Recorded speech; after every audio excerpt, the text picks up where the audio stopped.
Rieccoci ancora in diretta qui dal centro commerciale I Portali, come del resto ogni domenica a partire dalle 19 sino alle 21 con penalty, tutto il calcio di cui il calcio vero non parla mai, ovvero i risultati, le classifiche, i commenti, gli ospiti sul calcio dilettantistico siciliano. Ricordiamo che dopo a seguire c'è la sala stampa di penalty legata solo al calcio professionistico e allora a tal proposito devo subito salutare Antonio Lapisada che con me insomma farà parte del progetto della sala stampa di penalty. Ciao Antonio. Buonasera Ettore e buonasera agli amici da casa che amano il calcio che dilettantistico, che è il calcio quello che merita tanta attenzione e che purtroppo la nazione non la dà, ma lo diamo noi. Tra l'altro parleremo con te del campionato di promozione, i 4 gironi. Esattamente, oggi è stata una giornata veramente scoppiettante, quindi non vedo l'ora. Salutiamo anche gli amici di Globus. Esatto, domani riprendiamo con la trasmissione nella radio web, sì. Globus Magazine / radio.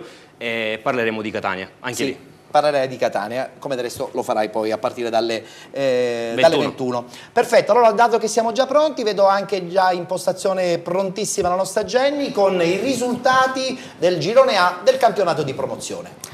Real finale, Ares Menfi 2-1. Città di Casteldaccia, Audace Partinico 1-0. Nuova Sancis, Bolognetta 4-1. Prizzi, Cefalù 4-2. Pro Villabate, Città di Carini 1-2. Castellammare, Monreale 3-0. Borgata Terrenove, Riviera Marmi 0-3. Una vittoria tra l'altro per 0-3 per rinunce perché il Borgata Terrenove continua ancora a non presentarsi nelle partite ufficiali. Classifica che vede appunto la squadra della Riviera Marmi in testa, staccare leggermente anche l'Audace Partinico, quindi 35 Riviera Marmi, 31 l'Audace Partinico. Il Castellammare è anche lì in zona, mentre la Nuova Sancis sembra un po' mollare. Antonio, che te ne pare di questo girone? Allora, purtroppo apriamo con una notizia che tutti quanti non vogliamo parlare, che purtroppo è la rinuncia, l'ennesima rinuncia con lo 0-3 a tavolino da parte del Borgata Terrenove. Non vorremmo tutti che faccia la stessa fine del San Gregorio nel girone C, però diciamo che la strada è quella perché già siamo, se non mi sbaglio, alla seconda consecutiva, quindi questo ahimè fa temere tanto. Fa pensare che probabilmente ormai è una questione di settimana. Il Casteldaccia fa un favore alla Riviera Marmi facendo crollare in casa un super incontro, è stata una partita veramente molto bella contro l'Audace Partinico. Cosa c'è da dire? C'è da dire che bene il Castellammare si riprende la Nuova Sancis, purtroppo sta pagando lo scotto di un po' di risultati che ahimè sono andati nelle partite delle scorse giornate un pochettino deficitari, che hanno ridotto il gap in classifica. Cosa c'è da dire? È un campionato apertissimo, Riviera Marmi, anche io credo che anche se non ci fosse stato sicuramente questo 0-3 a tavolino avrebbe vinto comunque, perché è la squadra più forte del campionato. Quella più esperienza. Esattamente, l'Audace Partinico va dietro, oggi è scivolata, però io credo che queste due squadre se la contenderanno fino alla fine. Benissimo, nel frattempo vediamo anche la classifica, anzi è già passata con questa Riviera Marmi in testa con 35 punti. Passiamo al girone B e poi voglio sentire anche i nostri ospiti perché il girone di Messina è anche sempre molto battagliero. Jenny, pronta con i risultati del girone B, appunto del campionato di promozione.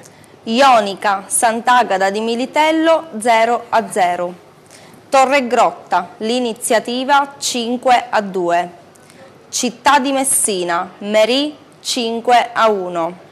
Acquedolcese, Messana 6-3. Barcellona, Pistunina 0-0. Città di Mistretta, Sant'Angiolese 2-1. Camaro, Sinagra 1-1. In classifica devo dire che è stata una giornata favorevole per il Torregrotta, che con questa vittoria insomma si avvicina sempre di più alla vetta, guidata in questo momento dal Sant'Agata di Militello. Eccola qua la classifica, 36 Sant'Agata di Militello, 35 il Torregrotta e poi a scendere Città di Messina con 26, Sant'Angiolese con 25, che sembrerebbero proprio tagliate fuori. È una giornata sotto insegno di due squadre importanti, una è il Torregrotta e una è Città di Messina. Hanno veramente fatto bene, hanno giocato veramente bene, soprattutto il Torregrotta, che ha sfoderato veramente un'ottima prestazione. È una squadra che il Sant'Agata di Militello deve ora seriamente temere. Cosa c'è da dire? C'è da dire che il Militello perde sì 2 punti, ma nel campo contro una squadra, la Ionica, che è una squadra veramente molto solida, una squadra che ultimamente sta giocando veramente molto bene e che vorrebbe rientrare nella zona playoff. Stessa cosa il Città di Messina, che invece si consolida in zona playoff, è terza e gioca veramente un ottimo calcio. Io faccio sempre la stessa domanda ai nostri ospiti e questa la faccio subito a Gigi, perché dico sempre: a Messina praticamente ci sono 3.000 squadre, a Barcellona ce ne sono altre 3.000, ma non è più logico farne una soltanto? A Barcellona Pozzo-di-Cotto, per esempio, in classifica la vedo adesso sistemata in prospettiva playoff, però c'è già l'Igea Virtus. Ma sai che a Barcellona ci sono state sempre 2 squadre, mi ricordo che io ho giocato nel Barcellona, c'era l'Igea Virtus, siamo andati in interregionale tutti e 2 assieme, in Serie D, la vecchia Serie D, eravamo tutti e 2 in eccellenza, ne salivano 2, Però questa situazione economica... sempre, ma sai cos'è? C'è fra i dirigenti, c'è sempre che non va d'accordo e cose. E quindi si dividono le strade. È un peccato, no? Perché mi ricordo l'anno scorso Taormina aveva 3 squadre, 4 squadre. Ne aveva 3. Squadre. E quindi... dove vai sono nei paesini così, sono i dirigenti, i presidenti che non vanno d'accordo. Oppure per i picca e cose faccio un'altra squadra. Come hai detto tu, il Barcellona, però poi fanno campionati proprio senza senso. Guardando la classifica, Claudio Cammarate, il Camaro ha 17 punti e anche per esempio la dimostrazione come una società che scende e risale, ma è sempre presente comunque nei campionati dilettantistici, anche con un certo fervore, con un certo interesse e forza. Devo dire che questo depone a loro favore, nel senso che è facile se per un momento hai una buona liquidità, che dipende da varie situazioni, allestire una squadra. Il problema è poi dare continuità al tuo... Non pronuncerò mai la parola progetto, che odio, perché si parla di calcio. È stata inflazionata ormai questa parola, è vero. La tua idea di far calcio. Sì. È chiaro che se mi date tanti soldi domani facciamo una squadra, certo. Ma l'anno prossimo, quindi dico, chi comunque riesce a gestire una retrocessione, una gestione di tecnici, di dirigenti, di calciatori che vanno, vengono, si piazzano e hai un continuo rinfocolare il tuo vivaio, di conseguenza la tua squadra, non merita altro che un'approvazione. Certo, certo. Ma forse tu non lo sai, il Camaro era sparito, perché il Città di Messina... Sì, è vero. Il Camaro è ripartito un'altra volta. Camaro tra l'altro un quartiere di Messina. Il quartiere di Messina. Il presidente è ancora lui, non mi ricordo adesso il nome, non mi viene. Numericamente sono sempre state tantissime. Il titolo l'aveva acquistato il Città di Messina. Sì, è vero. Poi l'hanno ripreso e hanno iniziato un'altra volta dalla seconda categoria, terza categoria. Infatti. Antonio, il Sant'Agata di Militello è in testa, questo scontro contro il Terragrotta probabilmente definirà chi vincerà questo girone, però secondo me il Sant'Agata di Militello ha un po' disperso questo vantaggio che aveva accumulato sino a qualche settimana fa. Questo dimostra che non c'è nulla di scritto sino a quando non finiscono le partite. Sì, non c'è nulla di scritto, sicuramente lì al vertice sarà abbastanza appassionante fino alla fine, per il resto la classifica già ci dice che è un campionato appunto a 2. Sì, infatti. E questo rispecchia quello che dicevi poco fa tu, no? Cioè questa frammentazione delle risorse poi porta a questo tipo di classifiche, perché dietro sono molto attardate, a differenza di quello che sta accadendo nei 2 gironi d'eccellenza. Vabbè, lì è proprio un caso particolare, quest'anno che ci sta appassionando. È vero. Penso che ormai siano troppo attardati. Mi dispiace, il Città di Messina speravo riuscisse a risalire, perché insomma ha un certo blasone, ha fatto tanti anni di eccellenza, ha curato il settore giovanile bene in certi anni, ha sfornato. Speriamo bene, perché comunque è anche vero che non si inventa nulla ormai, bisogna organizzarsi bene, perché solo con l'organizzazione si riesce a fare tutto. Ma la colpa, secondo me, non sono delle società, la colpa per me è della Lega. La Lega permette tanti ripescaggi. Ma a parte quello, è inutile che ancora abbiamo 4 gironi di promozione. Guarda, proprio la scorsa settimana parlavamo di questo. 2 di eccellenza, poi vedi tutti i risultati. Borgo da Terranova si ritira, San Gregorio si ritira, quello ha 2 punti, quello ne ha 4. Io credo che bisogna massimo 3 gironi, e già forse sono anche inutile, fanne 1, 2, oppure togli direttamente la promozione come era una volta. E diventa più forte la prima categoria. È vero. Non ti voglio sconvolgere la scaletta, ritorno un attimo all'eccellenza, quando poco fa si diceva ma perché l'Atletico ha fatto non è del tutto, non è proprio così strano, perché l'Atletico ripescato si trova a fare il mercato con grande ritardo. Ah, certo, è giusto questa nota, è giusto questa nota. Sì, è vero che aveva iniziato con una certa idea, però che poi hanno dovuto cambiare in corso il ma tutto. oggettivamente va detto che quando hanno operato sul mercato si sono trovati un po' in ritardo. Già erano chiusi, diciamo, da un mercato che si era concluso. Ci dobbiamo fermare perché tra poco parleremo degli altri due gironi del campionato di promozione, il girone C e il girone D, dove c'è anche stata una partita sospesa. Va bene, lo diciamo dopo. Lo diciamo dopo. Ci lanci la pubblicità, carissima Jenny, in modo che così possiamo rivederci tra poco con i nostri telespettatori. Ricorda il numero WhatsApp perché è importante. Ricordiamo sempre il numero WhatsApp, potete interagire con noi e il nostro numero? Sì. I nostri amici, i nostri ospiti che si trovano in studio al numero 327 300 45 42 oppure su Facebook, sul gruppo pubblico con la sala stampa di Penalty. Noi torniamo tra qualche minuto, pubblicità.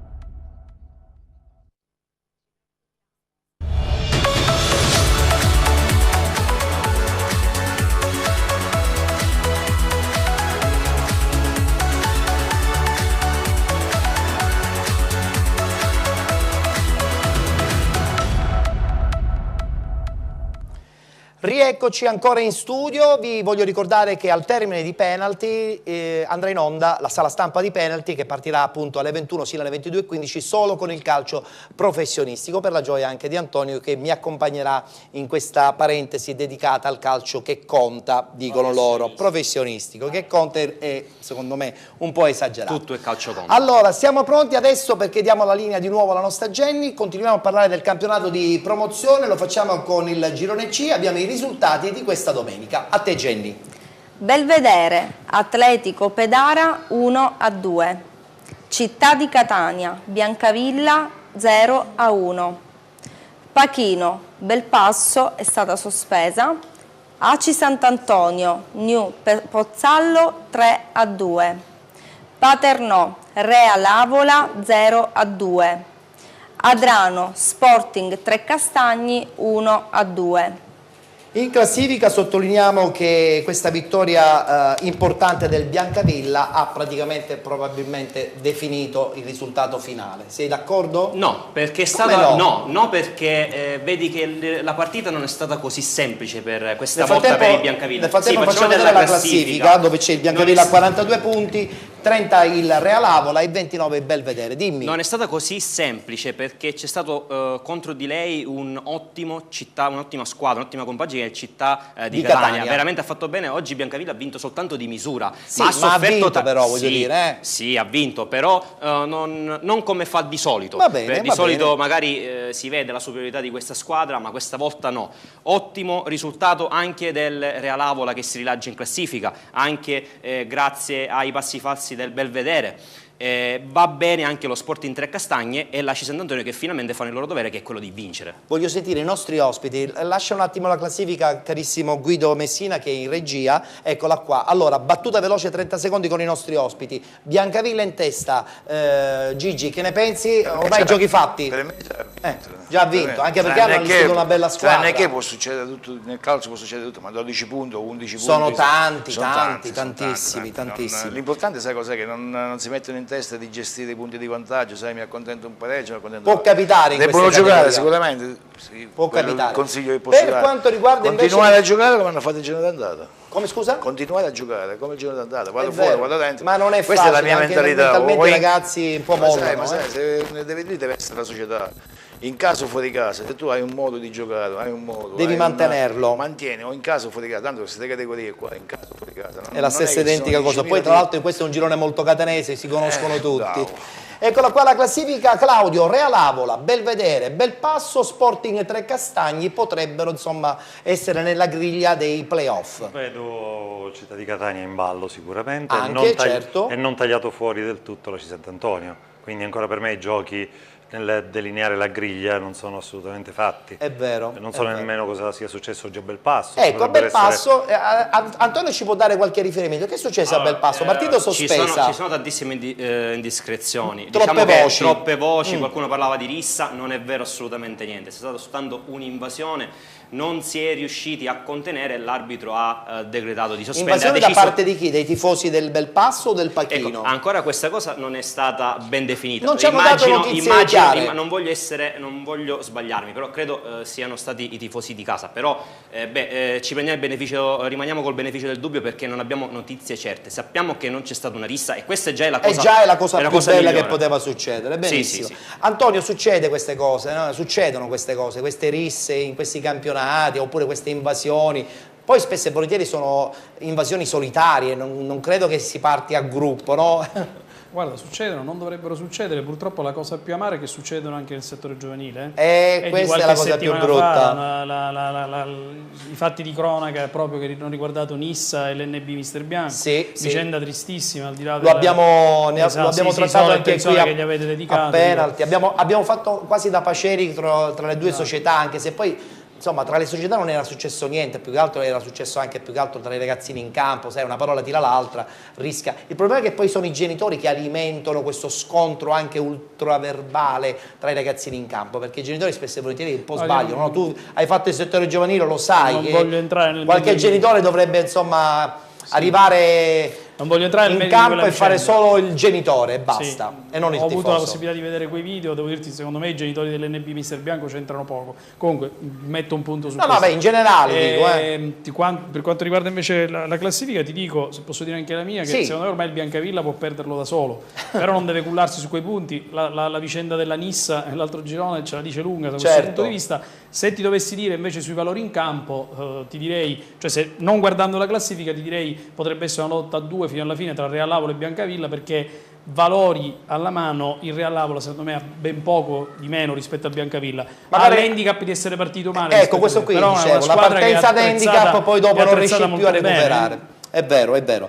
E chiudiamo il campionato di promozione con il girone D, anche lì un girone importante perché la Nissa, insomma, abbiamo anticipato è in crisi. La Nissa è in crisi, ci dispiace questa cosa, ma è in crisi. Seconda sconfitta consecutiva, il nuovo anno non incomincia bene per la squadra nissena. Vogliamo vedere i risultati, lo facciamo insieme a Jenny, poi li commentiamo, perché poi abbiamo anche l'intervista con il vicepresidente del Canicattì, che sembrerebbe in questo momento la squadra che gioca un ottimo calcio in promozione, e che rientra nel discorso. Oggi riposava, ma è una squadra che se gioca come sa giocare merita veramente. Benissimo, allora i risultati, Jenny, del girone D del campionato di promozione.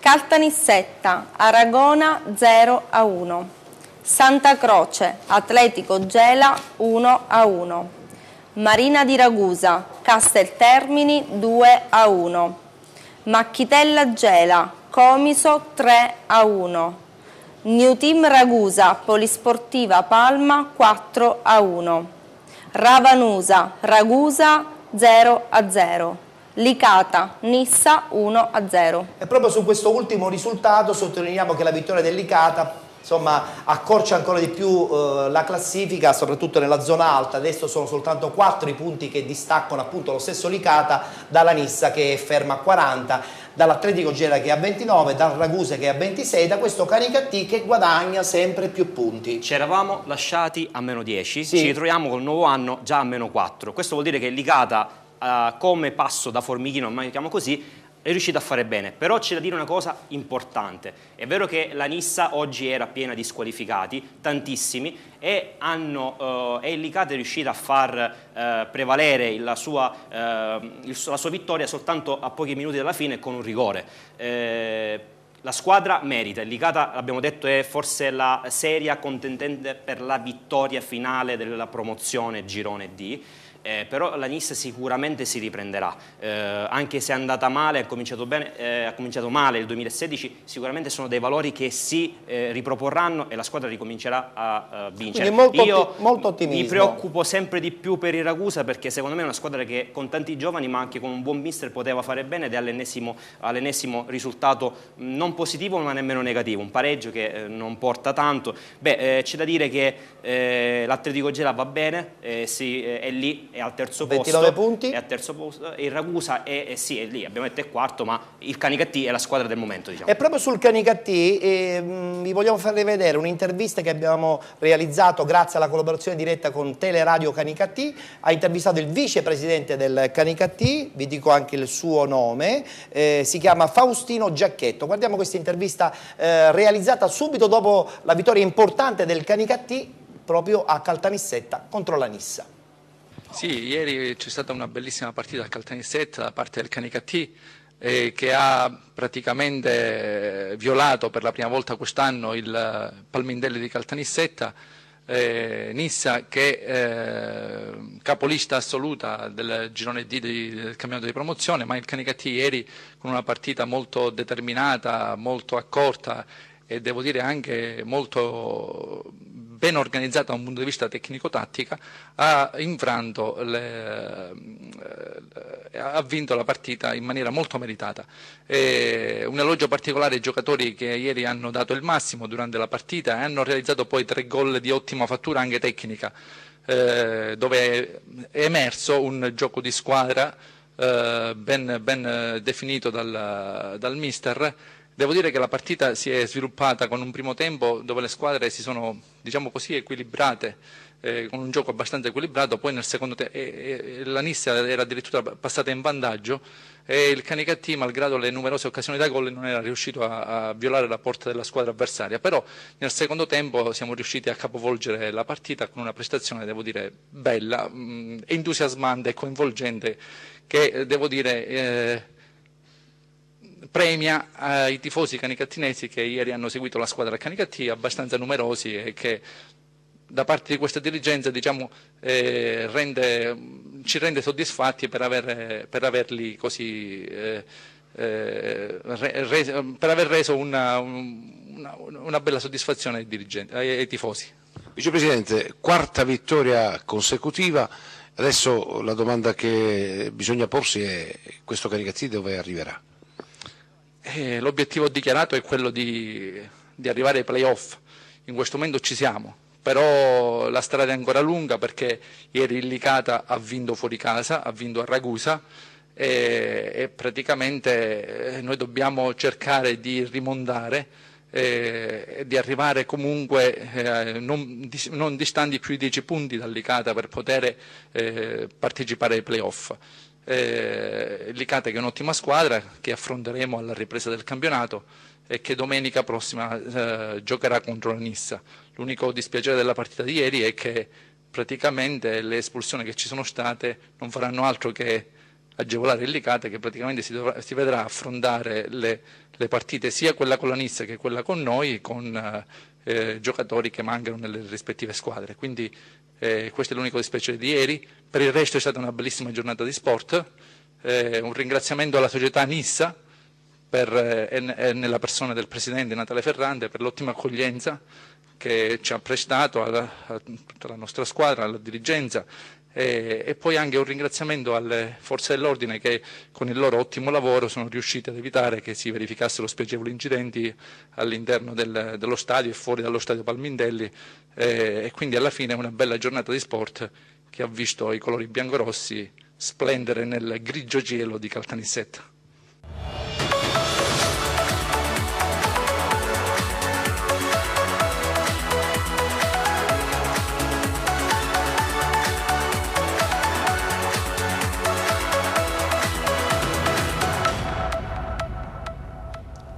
Va bene, fammi questa battuta sull'Aragona, perché sennò va a finire che non rischi. La settimana scorsa abbiamo parlato che l'Aragona era in crisi nera. In realtà oggi ha vinto e siamo contenti per loro, perché è una squadra che merita. Benissimo. Basta, solo questo. Sei contento di questo Canicattì? Sono contento di questo Canicattì, ottima prova dei ragazzi biancorossi, sì, giocano bene, hanno fatto bene contro la Nissa la settimana scorsa. Salutiamo il mister che a casa malato doveva essere presente oggi qui a penalty. E lo rivogliamo la prossima settimana. Beh, vediamo un pochettino, perché giustamente da Canicattì ad arrivare qui a Catania è sempre un po' lunghetta. È una passeggiata, qui al centro dei portali. Allora, giro finale con i nostri ospiti, perché poi dopo congediamo Gigi Chiavaro. Caltanissetta, beh, a tradizione Caltanissetta, voglio dire, non la scopriamo noi certamente, no? Negli ultimi anni è stato un pochettino... È ritornata dall'anno scorso, dicendo un bel campionato in prima. Adesso sono in te. D'altronde hanno fatto una squadra fortissima. Sì, sì. Hanno preso gente di eccellenza, gente di promozione che hanno vinto. Quello che mi devo di più sarà Genova. Guardando la classifica abbiamo questo Licata però che è lì, pronto eventualmente a... Si sono cullati del vantaggio che avevano, come diceva Finocchiaro poco fa, si sono cullati del vantaggio e non deve succedere, quello è lo sbaglio che fanno le maggior parte. Se no, per quello ti ho detto, il Biancavilla non deve fare quello sbaglio là. Infatti. Claudio, però c'è questo Atletico Gela, dimostrazione che anche a Gela ci sono tante realtà, oltre al Macchitella, oltre alla Gela, al Gela classico dell'eccellenza, c'è anche questo Atletico Gela, dispendio di energie a Gela che comunque non è neanche capoluogo di provincia. Però devo dirla, spezzi un'altra lancia, io sono nato a Gela, quindi oggi proprio sono trasversale. Insomma, giochi in casa. Gela è una città che fa 100.000 abitanti, sì, beh, quindi quando diciamo 4, piccolo centro anche è riduttivo. Più realtà si ritrovano comunque in promozione, poi è difficile che perdi la tua identità, sì. Quindi magari fai una fusione, fai un gruppo e tu devi fare un passo indietro dopo che hai, quindi a un certo punto tiri avanti per la tua strada che hai tracciato già, tra l'altro in cui raccogli dei risultati, un peccato. Chiaro. È diseconomico certamente, però è anche comprensibile. Certo. Ha vinto 2 campionati. A Gela c'è il Macchitella, è una squadra della parrocchia. Sì, hanno una bella organizzazione, tra l'altro. Non c'entra niente, era un discorso che facciamo. Fanno giocare i ragazzini della parrocchia. Sì, è vero, proprio il Macchitella Gela ha questa senza rimborsi, senza niente. Abbiamo parlato di piccolo centro, ma in questo caso, in questo girone, Antonio, c'è questo Ragusa, capoluogo di provincia, tradizione di Serie C, di Serie D, a grandi livelli, ma che sta ancora quest'anno soffrendo. Un anno ancora di purgatorio, speriamo che possano fare cose importanti l'anno prossimo. Sono tutte delle grandi realtà, Caltanissetta, Gela, Licata, Ragusa, la speranza e vederle giocare in questi campionati un pochettino ma guarda, è un discorso, ne trarrebbe giovamento anche il calcio dilettantistico, nel senso queste grandi realtà devono stare altrove, secondo me. Assolutamente, si respira di più. Allora chiudiamo il campionato di promozione, salutiamo Gigi. Voglio dire che più tardi noi parleremo di questi murales che accompagneranno l'immagine del Catania allo stadio Massimino. Tu sei tra i 40 giocatori, io credo che sia una bellissima soddisfazione personale anche. Eccezionale. Ringrazio tutti quelli che ti hanno votato. Perché era una online, perciò qualcosa l'ho fatta. Certo, è come se l'hai fatta, sei una leggenda per il Catania. Qual è la cosa più bella che ti ricordi della tua stagione proprio a Catania? La cosa più indimenticabile per te? Le solite in Serie B a Vicenza con Rubini, quando abbiamo vinto il campionato siamo andati in Serie B. Non ti ricordi neanche una partita giocata a San Siro col Milan? Ma lì sì, ho giocato. Io me la ricordo. Insomma. Mi mancano pochi campi, Bella storia. Grazie a Gigi Chiavaro, grazie per essere venuto qui all'interno della nostra trasmissione Penalty. Salutiamo Antonio, però lo rivedremo più tardi con la sala stampa di Penalty. Tra poco. Io volevo ringraziare Gigi perché è eccezionale. Io sono stato uno di quelli che l'ha votato, è un calciatore che merita ed è la caterenicità che va avanti. Gigi ha detto che ti ha votato lui, ha detto che ti ha votato. Ti ho votato. La caterenicità che va avanti. Bene. Ci fermiamo perché adesso abbiamo l'ultimo break pubblicitario da inserire appunto nella nostra trasmissione. La diamo a Jenny la possibilità di annunciare la pubblicità. Tra poco Alessio Patti con la prima categoria e il calcio a 5. Torniamo tra qualche istante, pubblicità.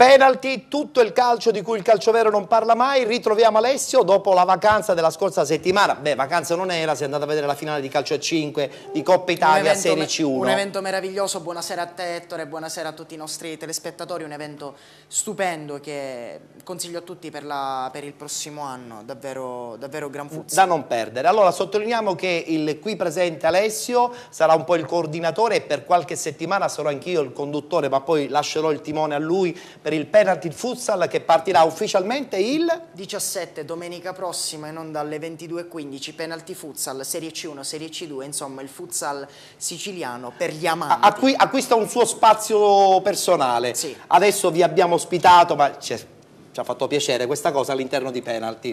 Benissimo. Hai saputo che tutta Catania fa anche il calcio a 5? Ah, ne parlavo nel fuori onda col presidente, è una gran cosa, anche perché non solo il calcio a 5, il calcio in generale ha bisogno di personaggi come il presidente Claudio Una Cammarata. battuta, ma perché anche questa cosa, Claudio, è positiva, voglio dire, state allargando sempre di più, tra poco parleremo anche dell'iniziativa legata al mondo dei dirigenti. Allora, diciamo che tutta Catania sta cominciando a prendere forma rispetto a quelle che sono state le idee costitutive. È chiaro che tu non puoi partire con delle idee troppo più grandi di te, siamo partiti... È un percorso giusto. Ma del resto anche i mondiali, cominciamo a fare i mondiali, poi diventano quello che sono diventati. È vero. Quindi non poniamo limiti alla provvidenza. Benissimo. Parliamo di prima categoria e subito chiamiamo i risultati del girone A, dove abbiamo l'Atletico Ribera che purtroppo perdendo in casa perde la leadership solitaria.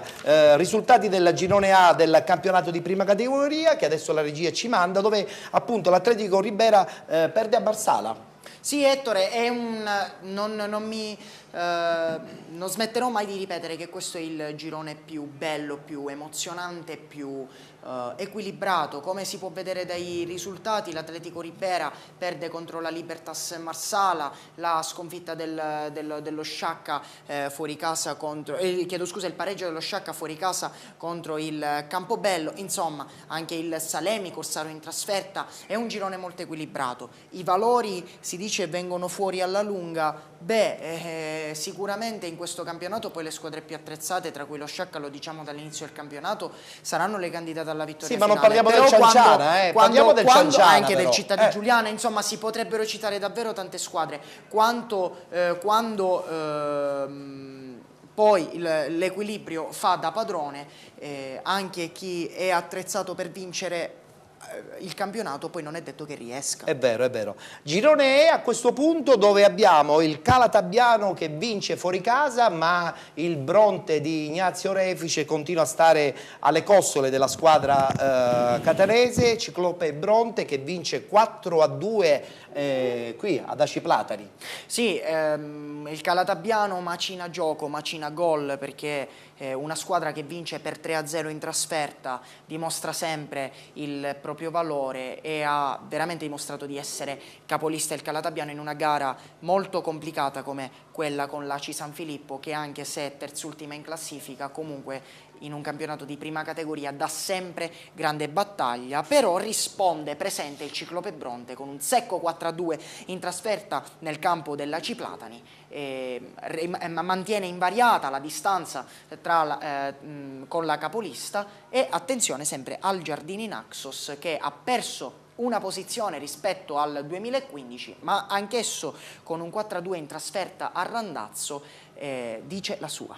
Lasciamo un attimo la classifica, Guido, perché voglio fare una domanda ad Antonio, dove vedo il Ciclope Bronte con 33 punti, il Milan 26, quindi il distacco è notevole. Ormai credo che sia, come ha detto bene anche Alessio, un terzetto che dovrebbe giocarsi la vittoria finale di questo girone E di prima categoria, che è un girone molto, molto interessante. Non credo che stia dicendo una cosa sbagliata. No, no, affatto, un girone interessante, anche se fin qui sono rispettati i pronostici, no? Il Calatabbiano era destinato, insomma, a recitare questo ruolo. Però il Calatabbiano ha un grande problema, cioè fa squadre per vincere appunto il campionato, poi l'anno dopo arranca e ritorna indietro. Quindi secondo me il progetto, così tanto per prendere in giro questa parola che viene strausata nel calcio. Forse, Ettore, quest'anno il Calatabbiano sta dimostrando di essere più forte come società, perché l'anno scorso aveva la squadra per vincere il campionato, non ce l'ha fatta neanche ai playoff, ma ha continuato, ha di nuovo la squadra ed è lì prima in classifica. Antonio, dicevi?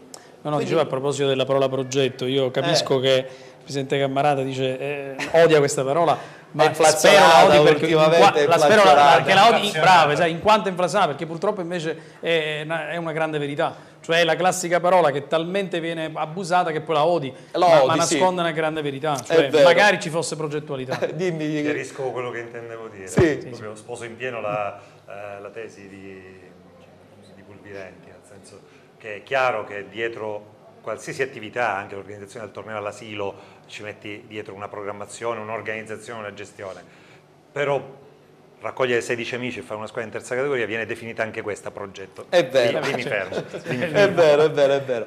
Bene, passiamo adesso alla girone F, dove il D'Agata, insomma, passo falso della squadra di Pippo Indelicato, ne approfitta subito il Megara. Possiamo già vedere i risultati di questo girone F. Eccolo qua, Megara che vince in casa col Caramineo, ma soprattutto questa sconfitta in casa del D'Agata ad opera del Lineri Mister Bianco. Tra l'altro abbiamo anche il servizio dei Achille Techini, però prima voglio sentire il tuo commento. Ettore, all'inizio dell'anno io avevo detto questo è l'anno del Megara. La falsa partenza della squadra augustana mi aveva smentito all'inizio. Oggi il Megara è secondo in classifica a 29 punti, a -2 da un D'Agata che comunque rimane la squadra da battere, ma arranca, e oggi è arrivata una brutta sconfitta comunque contro una squadra ben attrezzata come il Lineri Mister Bianco, un 4-1 che però evidenzia tutte le lacune della squadra di Mister Indelicato, e quindi io credo fermamente in un ritorno del D'Agata. Vediamo il servizio. Sì, no, ma prima di vedere il servizio però volevo sottolineare anche che la sconfitta del Militello, insomma, ha permesso anche in un certo senso di tenere questa classifica in testa un po' lunga, no? Perché il Militello poteva approfittare di questo passo falso, però ha perso in casa del Motta. Sono comunque 4 punti, non sono molti, certo, però potevano essere anche hai ben detto tu, sicuramente il Militello poteva sfruttare meglio questo passo falso del D'Agata. Allora guardiamo il servizio di Achille Techini su questa vittoria dei Neri Mister Bianco nei confronti della capolista D'Agata.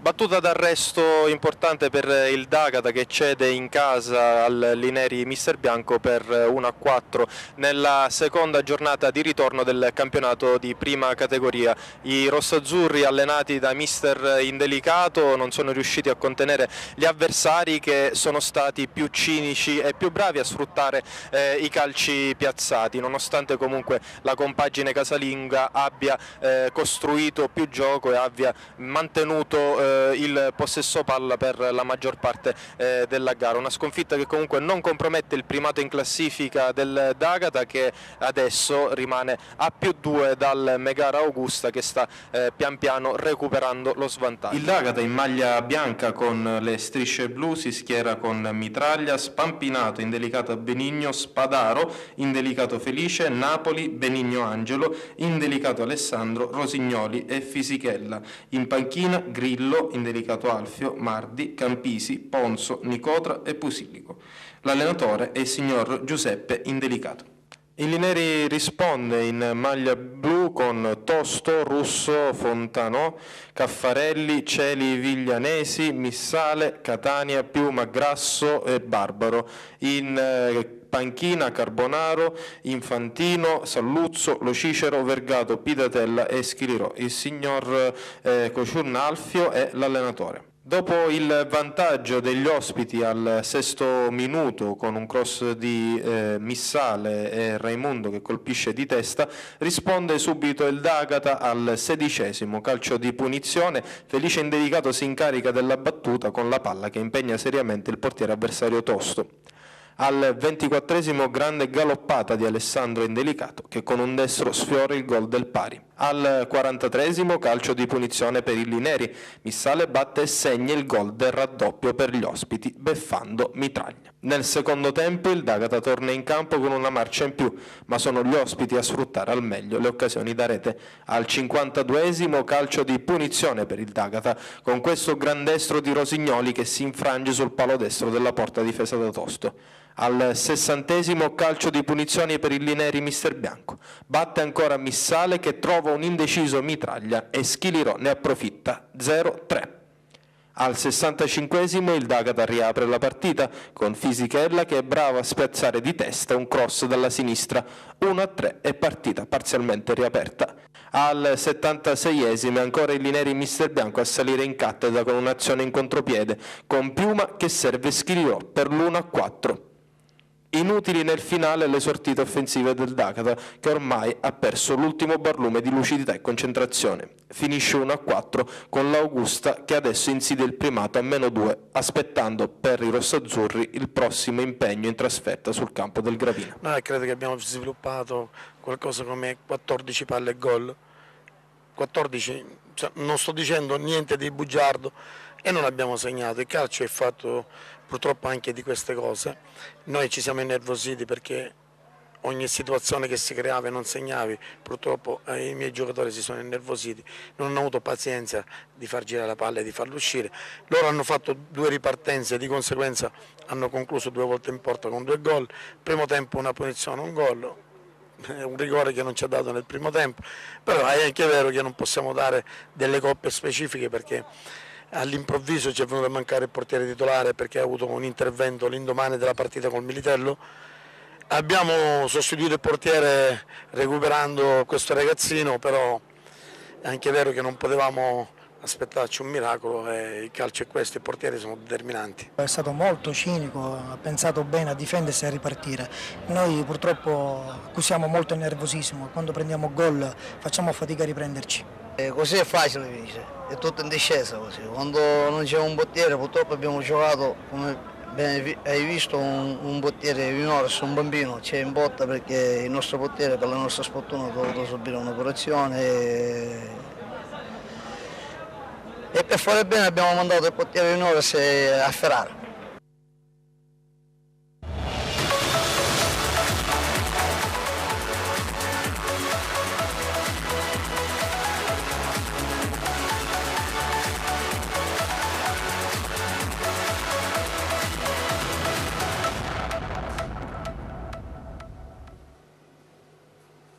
Chiudiamo la parentesi del campionato di prima categoria con l'ultimo girone, il girone G, dove lo Sporting Eubea continua ancora a vincere, ormai veramente arrivata a un passo quasi verso addirittura d'arrivo.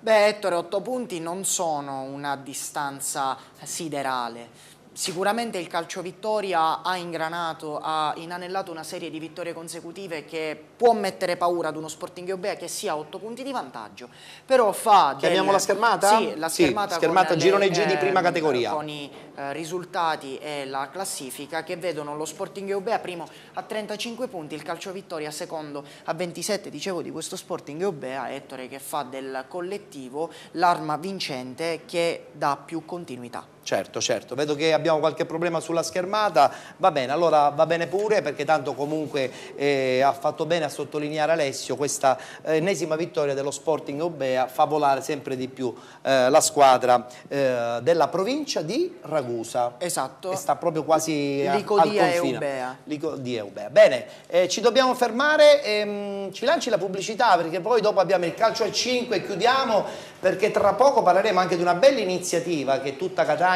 ha realizzato grazie insomma all'esperienza del suo presidente e anche di Nino Corsaro, lo possiamo dire giustamente, no? Per tutti i dirigenti nel calcio insomma imparare qualcosa è fondamentale. Ci lanci la pubblicità? Io ricordo ai nostri telespettatori che possono inviare un messaggio su WhatsApp e interagire con i nostri ospiti al numero 327 300 45 42.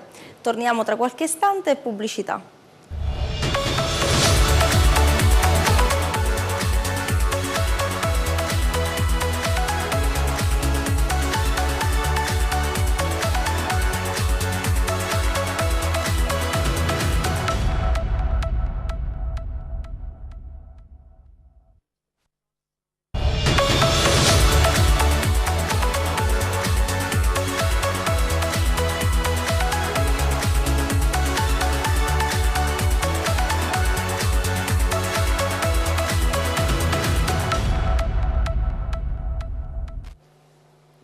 Ancora in diretta con Penalty, ultima parte, pochi minuti alla fine, con il calcio a 5 che dalla settimana prossima però si trasferirà nel suo contenitore che partirà alle 22:15 proprio al termine di sala stampa di Penalty che invece partirà alle 21 tra poco. Allora. Esatto Ettore, siamo arrivati al nostro spazio sul calcio a 5, partiamo dalla Serie C1, sì. 13ª giornata, ultima di andata, come si può vedere dai risultati, spicca la vittoria dello United Capaci ai danni del Mascalucia, che incappa nella sua seconda sconfitta consecutiva dopo quella di mercoledì in Coppa. Vittoria invece della Regalbuto per 7-1, una Regalbuto incerottata che però detta legge a Marsala con il punteggio di 7-1, conquista la prima piazza solitaria. Mi preme anche evidenziare l'ottima vittoria del Camarina, che da ultima in classifica batte per 9-2 la Progela e sale a quota 7 in classifica, come possiamo vedere dalla schermata della classifica stessa. Quindi Regalbuto primo, Mascalucia secondo, la coppia Mabonat United Capaci al terzo posto con 27 punti. Per quanto concerne il girone A del campionato di Serie C2, staziona ancora al primo posto la Real Parco del presidente Marino, vittoria per 5-0 in trasferta ai danni di una buon Sporting Alcamo, quota 42 punti, veramente la squadra da battere, la squadra del presidente Marino, che però sente il fiato sul collo della Real Parco, che rimane a quota 37, meno 5 dalla prima piazza, con la vittoria per 12-6 ai danni della Grazia Pantelleria, grazie alle prestazioni straordinarie di Abisso e Ganci, entrambi con un poker. Passiamo al girone B con la vittoria ancora dell'Acragas di Carlo Amici, 7-3 nel campo del Futsal Macchitella, vittoria anche della Vigor San Cataldo per 3-1 contro un'ultima in classifica Atletico Campobello, giovane ma comunque coriacea. Sconfitta invece clamorosa del Ghear Sport di Piazza Armerina per 2-1 nel campo di una Rediviva di Agrandese, e qui Ettore abbiamo uno dei portieri più giovani e comunque promettenti, Fabrizio Sciacca, che torna con grandi prestazioni nonostante la rottura di entrambi i legamenti crociati di entrambe le gambe, chiaramente. Passiamo al girone C con l'Aci Platani, ancora primo in classifica, quota 36, con la vittoria per 8-4 nello scontro diretto contro il Mortellito. Resistono le seconde in classifica Città di Oliveri e Night Club. Il Città di Oliveri vince per 3-2 nel campo del Montalbano, invece il Night Club si impone per 5-4 nell'isola di Salina dopo uno scontro diretto davvero emozionante. Vittoria per 3-0 anche della Virtus Milazzo, che staziona al quarto posto in classifica. Chiudiamo con il girone D, il girone delle province di Ragusa e Siracusa, con ancora imperante il Città di Scicli, 5-3 ai danni di una Piramide comunque che gioca comunque una grandissima gara, ma la squadra di mister Marcelo Mittelman si impone nei minuti finali con il punteggio di 5-3, vittoria per 2-1 dell'Arcobaleno Ispica, ma soprattutto vittoria straordinaria del Catania Calcio 5 per 7-5 in quel di Sortino contro la seconda in classifica. Ora però la squadra di mister Cavarra viene scavalcata dagli ispicesi al secondo posto in classifica. Grazie, complimenti, perché sei riuscito in pochi minuti a fare il sunto completo di questi gironi, che vi ricordo dalla prossima settimana saranno messi al dettaglio in maniera più determinata nella trasmissione Penalty Futsal, che condurremo insieme per 2 settimane e poi ti lascerò il timone. Grazie Ettore. Perfetto, allora siamo nella parte finale. Voglio parlare subito con Claudio di questo progetto straordinario del Tutto Catania, un progetto che fa sì che i dirigenti possano imparare qualcosa, e nel calcio dilettantistico serve soprattutto imparare qualcosa, perché qualcuno non conosce proprio le regole. Diciamolo pure, lo dico io per te, dai. Visto che l'hai detto tu, io dico anche che, ma qua abbiamo un esempio, ci sono dei cari amici che mi stanno aspettando. La domenica sera e lunedì mattina ricevo io e Nino Corsaro, soprattutto, perché al di là del fatto che magari chi mi conosce in questa veste non sa che ho fatto 25 anni di professionismo da segretario generale. Ma gli addetti ai lavori lo sanno, gli addetti ai lavori lo sanno. E quando devo indicare un mio maestro parlo sempre di Nino Corsaro. Certo. Tanto di cappello nei confronti di Nino. Che salutiamo tantissimo. Quindi comunque diciamo la domenica sera e lunedì mattina tutti i casini, scusatemi il termine, non ne ho trovato uno in diretta migliore, che scaturiscono dalle partite, oltre a tutti i dettati del giudice sportivo, ci coinvolgono costantemente in attività di consulenza. E quindi bisogna stare per leggere queste carte. Per cui al di là delle attività di consulenza, è comunque uno degli aspetti di Tutta Catania, perché Tutta Catania nasce come società di consulenza e poi si radica sul territorio facendo anche calcio, e adesso anche calcio a 5 tra poco. Stasera siamo anche capolisti in seconda categoria. Bene, così il prossimo anno possiamo parlare anche di voi. Speriamo. E quindi stavo dicendo, nasce con questo, con vari aspetti, tra cui anche questo, e nel frattempo un'istanza che Nino ha sempre fatto sua, io con minore entusiasmo, anche perché ero travolto da altre cose, però abbiamo avuto proprio una richiesta da parte degli operatori, sai, il segretario della squadra di prima categoria, di promozione, che comunque poi ti sollecita per la soluzione di determinate problematiche, quindi questo corso... e quindi abbiamo creato un corso che sarebbe estremamente sintetico presentare qua. È un corso di formazione, un ciclo di incontri su argomenti, quindi il tesseramento, le norme sportive, i codici di giustizia sportiva. Importantissimo, crediamo importantissimo, e lo troverete, come tutti i dettagli li troverete sul profilo Facebook Dirigenti Calcio, che gestiamo io e Nino Corsini. All'inizio della stagione, Ettore, se ben ti ricordi, ci sono state tantissime squadre che hanno perso partite a tavolino per scorrettezze nei tesseramenti. Quindi credo che un'iniziativa del genere... Scordia è un caso clamoroso. Noi abbiamo difeso a Leonfortese, siamo riusciti a vincere tutti i gradi di giustizia con un calciatore squalificato che ha giocato. Quando siete preparati è così. Grazie Claudio, grazie a voi. Vincete questo campionato, così il prossimo anno sono contento di ospitarvi all'interno di Penalty ogni però domenica. Sai una cosa, chiudo, non voglio rubare più tempo a nessun altro.